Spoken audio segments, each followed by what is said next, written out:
किसानां ਦੀਆਂ कुछ खबरां ਤੁਹਾਨੂੰ ਦੱਸ ਦਿੰਨੇ ਆ। किसानां ਤੇ बीजेपी ਦਾ ਰੌਲਾ पूरे पंजाब ही नहीं हरियाणा ਦੇ ਵਿੱਚ ਵੀ ਚੱਲ ਰਿਹਾ। पंजाब ਤੇ हरियाणा ਦੇ किसान बीजेपी ਤੇ ਉਹਨਾਂ ਦੀਆਂ ਸਹਿਯੋਗੀ ਪਾਰਟੀਆਂ ਦਾ ਲਗਾਤਾਰ ਤੇ ਤਿੱਖਾ ਵਿਰੋਧ ਕਰ ਰਹੇ ਨੇ। ਇਸੇ ਦਰਮਿਆਨ ਪਿਛਲੇ ਦਿਨੀ बीजेपी ਦੇ ਲੀਡਰ ਅਨਿਲ ਜੋਸ਼ੀ ਨੂੰ बीजेपी ਨੇ 6 ਸਾਲ ਲਈ ਪਾਰਟੀ ਵਿੱਚੋਂ ਕੱਢ ਦਿੱਤਾ ਸੀ। ਪਾਰਟੀ ਚੋਂ ਕੱਢੇ ਜਾਣ ਤੇ ਵੀ ਅਨਿਲ ਜੋਸ਼ੀ ਨੇ ਕਿਹਾ ਕਿ ਮੈਨੂੰ ਕੋਈ ਅਫਸੋਸ ਨਹੀਂ ਹੈ, ਇਹ ਸਗੋਂ ਮੇਰੇ ਲਈ ਤਗਮਾ ਹੈ, ਮੇਰੇ ਲਈ ਕੋਈ ਸ਼ੌਕ ਵਾਲੀ ਗੱਲ ਨਹੀਂ ਹੈ। ਅਨਿਲ ਜੋਸ਼ੀ ਨੇ ਵੀ ਕਿਹਾ ਸੀ ਕਿ ਜੇ ਕਿਸਾਨ ਚਾਹਣਗੇ ਤਾਂ ਮੈਂ ਸਿੰਘੂ ਬਾਰਡਰ ਤੇ ਵੀ ਜਾਵਾਂਗਾ, ਕਿਉਂਕਿ ਇਸ ਵਕਤ मैं किसी भी पार्टी का नुमाइंदा नहीं हाँ, मैं सिर्फ एक हुण आम व्यक्ति हाँ ते किसानां दा सपोर्टर हाँ। इस मसले ते किसान लीडर जगजीत सिंह डल्लेवाल दे नाल असीं गल कीती तां उन्होंने कहा कि जो अनिल जोशी ने कदम चुक्या है उसका असीं स्वागत करदे हां। डल्लेवाला ने कहा कि हालांकि संयुक्त किसान मोर्चे ने इस बारे कोई फैसला नहीं लिया कि अनिल जोशी नूं ਸਿੰਘੂ बार्डर ते बुलाया जाएगा जां नहीं, सद्दा दिता जाएगा जां नहीं, पर मैं निजी तौर पर उन्हों का खूब वैलकम करता हाँ, क्योंकि उन्होंने एक दलेरी भरिया कदम चुक्या है ਅਤੇ पार्टी छड्डण तो बाद भी किसानां दे हक दे विच ओह डट के खड़े ने। हालांकि जगजीत सिंह डल्लेवाला ने कहा कि जिहड़ियां मीटिंगां हुण साडीआं होणगीआं, कोई भी मीटिंग होएगी उहदे विच असीं एप्रीशिएट जरूर करांगे अनिल जोशी दे इस कदम नूं। उन्होंने कहा अपनी राय दसी कि हुण अनिल जोशी नूं अपने नाल लैके आउणा मोर्चे दे विच तां इस तों कोई किसी नूं गुरेज नहीं होना चाहिदा, जबकि ओह किसी भी पार्टी दा हुण मैंबर नहीं है। देखो सद्दा देना तां वखरी गल है, मैं तो सद्दा दा पूरे संयुक्त मोर्चे दे विचों मतलब फैसला होएगा जी, पर मैनूं लगदा भी कोई दिक्कत नहीं होनी चाहिए किसी नूं जी। जे मेरी कल्ले दी होवे तां मैं 100% उन्हां नूं मतलब वेलकम करां, ठीक है, क्योंकि उन्हां ने एक वधिया जागदी जमीर वाला काम कीता जी। उन्हां ने लोकां दे नाल खड़े ने, आपदे स्टेट दे किसानां दे नाल खड़े आ, स्टेट दे नाल खड़े आ जी जी। बीजेपी का भी साडी कोई दुश्मनी तो नहीं ना जी, कुल मिला के गल है बीजेपी के नाल भी साडी कोई दुश्मनी नहीं जी, पोलीटिकल लोकां नाल साडी कोई दुश्मनी नहीं जी, ठीक है। जेकर कांग्रेस दे नाल सीगा तो इस करके सीगा कि 1994 दे विच गैट ते साइन कांग्रेस ने कीते ने, ठीक है, तो इस करके ना कानूनां दा मुੱਢ कांग्रेस बनदी है जी। सैकंड आ गया गल जो मतलब बीजेपी सत्ता चाहते जद फड़ के बैठी है, कानूनों को रद्द करने की बजाय लोगों ने सही ढंग से गल करने की बजाय होर हथ कंडे अपना रही है जी जी। इस करके इन्हों का विरोध है जी। ये हम अनिल जोशी जी इस गल में भावें पिछे बीजेपी दे रहे हो, लेकिन अज वो आपकी स्टेट के नाल खड़े ने, आपके किसानों नाल खड़े है जी, उन्होंने सजा भी उन्होंने मिल गई है। तो फिर मैं कहूँगा कि अनिल जोशी की सारे लोगों को छड़ देनी चाहिए है गल कि ये बीजेपी वाली गल है, तो एक मतलब मैं कहूँगा कुर्बानी है उस बंदे की जी जी। तो जे हुण अगली मीटिंग होएगी संयुक्त किसान मोर्चे दी जां 32 किसान जथेबंदियां दी, तुसी मसला चुकोगे? क्योंकि तुसी कह रहे हो कि निजी पद्धर ते मैं वेलकम करूंगा। हाँ जी, तुसी जे हुण अगे मीटिंग हुंदी है डल्लेवाल साहब अगे संयुक्त किसान मोर्चे दी जां फिर 32 किसान जथेबंदियां दी, तुसी अनिल जोशी वाला मसला जिहड़ा वो चक सकदे हो मीटिंग दे विच? नहीं देखो मसला चक्कण की तो मैंने लगता कि बहुत ही लोड़ नहीं है जी, पर यह जरूर है गल भी उन्होंने ये जरूर असीं कहांगे एप्रीशिएट जरूर करांगे जी, धन्यवाद करांगे जी। हुण गल करदे हां किसानां अते बीजेपी लीडरां दे विचाले जो राजपुरे दे विच तणाव वाली स्थिति बनी हुई सी उस नूं लैके की अपडेट है। जानकारी मुताबिक राजपुरा दे विच किसानां ने धरना खत्म कर दिता है, क्योंकि पुलिस ने हिरासत दे विच लए सारे किसानां नूं रिहा कर दिता है। ये ताज़ा जानकारी है कि प्रशासन दे वल्लों गिरफ्तार किसानां दी रिहाई तो बाद धरना खत्म किया गया। हालांकि संघर्ष जारी रहेगा, क्योंकि किसानां दे खिलाफ जो परचे दर्ज किए गए ने उन्हां परचिਆਂ ਨੂੰ ਰੱਦ ਕਰਾਉਣ ਦੇ ਲਈ किसान लगातार ਮੰਗ कर रहे हैं।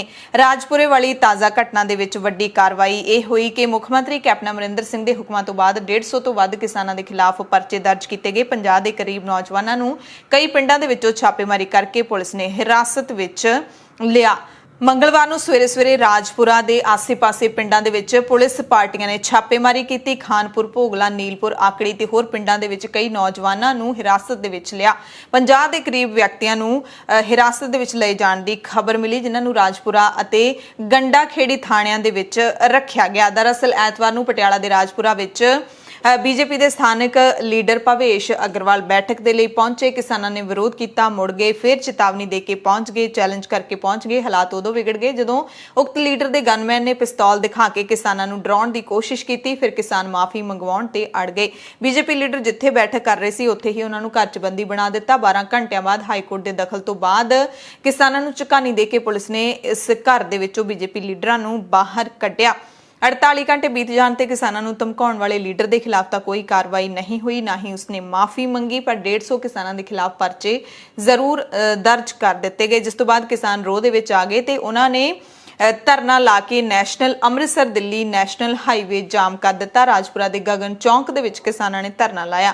ਧਰਨੇ ਕਾਰਨ ਰਾਜਪੁਰਾ ਤੋਂ ਚੰਡੀਗੜ੍ਹ ਜਾਂਦੀ ਆਵਾਜਾਈ ਵੀ ਪ੍ਰਭਾਵਿਤ ਹੋਈ। ਕਿਸਾਨਾਂ ਦੀ ਲਗਾਤਾਰ ਇਹੀ ਮੰਗ ਸੀ ਕਿ ਪਰਚੇ ਦਰਜ ਕੀਤੇ ਜਾਣ ਤੇ ਕਿਸਾਨ ਰਿਹਾ ਕੀਤੇ ਜਾਣ। ਇਸ ਬਾਰੇ ਅਸੀਂ ਕਿਸਾਨ ਲੀਡਰ ਜਗਜੀਤ ਸਿੰਘ ਡੱਲੇਵਾਲਾ ਦੇ ਨਾਲ ਫੋਨ ਤੇ ਗੱਲਬਾਤ ਕੀਤੀ।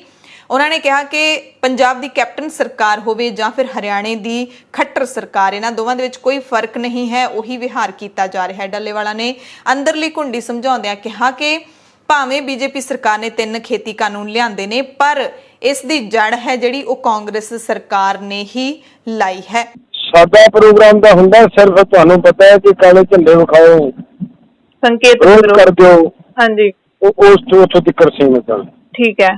ਜਦੋਂ ਫਿਰ ਲੋਕਾਂ ਦੇ ਨਾਲ ਇਹ ਇਹੋ ਜਿਹੀਆਂ ਘਟਨਾਵਾਂ ਕਰਦੇ ਆ ਜਾਣਬੁੱਝ ਕੇ, ਅਸਲ ਪੰਜਾਬ ਦੇ, ਮੇਰਾ ਸਿੱਧਾ ਹੀ ਇਹ ਗੱਲ ਹੈ ਸਾਡੀ ਸੰਯੁਕਤ ਮੋਰਚੇ ਵੱਲੋਂ ਕਿ ਪੰਜਾਬ ਦੇ ਹਾਲਾਤਾਂ ਨੂੰ ਜਾਣਬੁੱਝ ਕੇ ਖਰਾਬ ਕਰਕੇ ਜੀ ਬੀਜੇਪੀ ਅੰਦੋਲਨ ਨੂੰ ਖਰਾਬ ਕਰਨਾ ਚਾਹੁੰਦੀ ਹੈ, ਅੰਦੋਲਨ ਦੀ ਦਿਸ਼ਾ ਭੜਕਾਉਣੀ ਚਾਹੁੰਦੀ ਹੈ। ਮੇਰੇ ਕੋਲ ਜਿਹੜੀ ਇਨਫੋਰਮੇਸ਼ਨ ਆਈ ਸੀ ਕਿ ਹੋ ਸਕਦਾ ਹੋਰ ਫੜੇ ਗਏ ਹੋਣ।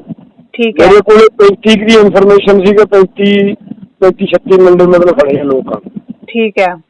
ਤਾਂ ਮੈਂ ਕਹੂੰਗਾ ਕਿ ਬਿਲਕੁਲ ਇਹ ਨਿੰਦਣਯੋਗ ਹੈ। ਪਹਿਲੀ ਤਾਂ ਗੱਲ ਇਹ ਵੀ ਜਦੋਂ ਸਾਡਾ ਇਹ ਕਿਹਾ ਹੋਇਆ ਸੀਗਾ ਵੀ ਅਸੀਂ ਇਹਨਾਂ ਦਾ ਵਿਰੋਧ ਕਰਾਂਗੇ, ਹਾਂਜੀ, ਸਰਕਾਰ ਨੂੰ ਚਾਹੀਦਾ ਸੀ, ਪ੍ਰਸ਼ਾਸਨ ਨੂੰ ਚਾਹੀਦਾ ਸੀ ਇਹਨਾਂ ਦੇ ਪਾਬੰਦੀ ਮੀਟਿੰਗ ਕਰਨਾ ਅਲਾਉ ਨਾ ਕਰ। ਠੀਕ ਹੈ। ਇੱਥੇ ਪ੍ਰਸ਼ਾਸਨ ਦਾ, ਸਰਕਾਰ ਦਾ ਫੇਲੀਅਰ ਕਹਿ ਲਓ ਜਾਂ ਮਿਲੀ ਭੁਗਤ ਕਹਿ ਲਓ ਜੀ। ਸੈਕੰਡ ਆ ਗਿਆ ਜਦੋਂ ਇਹ ਹੋ ਗਿਆ, ਹਾਂਜੀ, ਉਸ ਤੋਂ ਬਾਅਦ ਸਰਕਾਰ ਦਾ ਫਰਜ਼ ਹੁੰਦਾ ਸੀਗਾ ਕਿ ਬੰਦਿਆਂ ਨੇ ਇਹਨੂੰ ਗੱਲ ਨੂੰ ਠੰਡਿਆ ਕਰਨ ਵਾਸਤੇ ਜਿਹੜੇ ਬੰਦਿਆਂ ਨੇ ਤੁਹਾਨੂੰ ਲਾਈਵ ਹੋ ਕੇ ਸਿਲਕ ਰਿਹਾ, ਪ੍ਰਮੋਟ ਕਰਨ ਦੀ ਕੋਸ਼ਿਸ਼ ਕੀਤੀ ਹੈ, ਉਹਨਾਂ ਤੇ ਪਰਚਾ ਦਰਜ, ਹਾਂਜੀ, ਔਰ ਜਿਹਨੇ ਰਿਵਾਲਵਰ ਕੱਢਿਆ ਉਹਦੇ ਖਿਲਾਫ ਕਾਰਵਾਈ ਅਗਰ ਕਰ ਦਿੰਦੇ ਤਾਂ ਮੇਰਾ ਖਿਆਲ ਹੈ ਮਾਮਲਾ ਛਾਪ ਸੀਗਾ। ਹੁਣ ਤੇ ਪਰਚਿਆਂ ਤੇ ਗੱਲ ਆ ਗਈ ਨਾ ਜੀ, ਪਰਚੇ ਰੱਦ ਕਰੇ, ਕਿਸਾਨਾਂ ਨੂੰ ਛੱਡੇ, ਮਾਫੀ ਮੰਗੇ ਲੋਕਾਂ ਤੋਂ।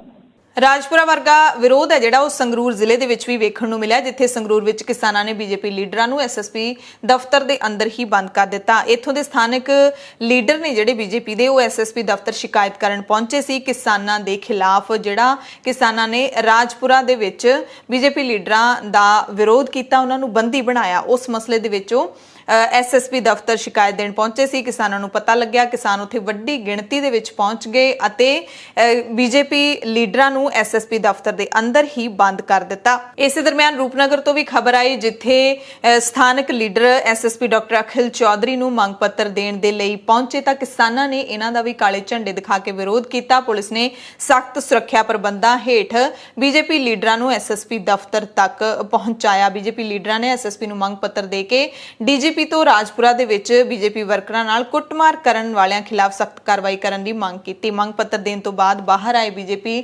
ਲੀਡਰਾਂ ਨੇ ਵੀ ਪੰਜਾਬ ਸਰਕਾਰ ਖਿਲਾਫ ਨਾਅਰੇਬਾਜ਼ੀ ਕੀਤੀ।